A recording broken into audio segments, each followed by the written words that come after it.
വിനോദസഞ്ചാര കേന്ദ്രങ്ങൾ പരിസ്ഥിതി മലിനീകരണത്തിന്റെ പ്രധാന കേന്ദ്രങ്ങൾ കൂടിയായി മാറിക്കൊണ്ടിരിക്കുമ്പോൾ ചിത്രങ്ങളിലൂടെ പ്രതിരോധം തീർക്കുകയാണ് കോഴിക്കോട് കൊയിലാണ്ടിയിലെ ഒരു കൂട്ടം ചിത്രകാരന്മാർ. കക്കയം വന്യജീവി സങ്കേതത്തിന്റെ പരിസ്ഥിതി പ്രാധാന്യം അടയാളപ്പെടുത്തുന്ന ചിത്രങ്ങളാണ് പ്രദർശനത്തിൽ ഒരുക്കിയിരിക്കുന്നത്.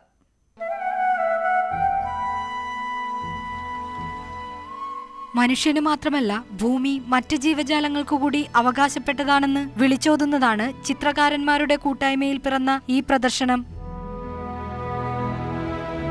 മലബാറിലെ പ്രധാന ടൂറിസ്റ്റ് കേന്ദ്രമായി വളർന്നുകൊണ്ടിരിക്കുന്ന കക്കയത്തിന്റെ പരിസ്ഥിതി സംരക്ഷണമാണ് മുഖ്യ പ്രമേയം.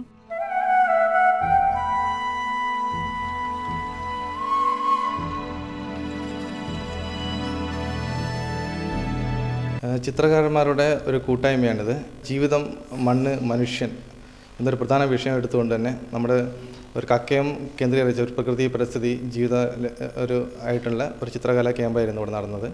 പരിസ്ഥിതി പ്രധാന പ്രമേയമാക്കിയ പ്രദർശനം കൊയിലാണ്ടിയിലെ ക്യൂബ്രഷ് ആർട്ട് ഗാലറിയിലാണ് ഒരുക്കിയിരിക്കുന്നത്. നിരവധി പേരാണ് പ്രദർശനം ആസ്വദിക്കാനായി എത്തുന്നത്. ന്യൂസ് 18 കോഴിക്കോട്.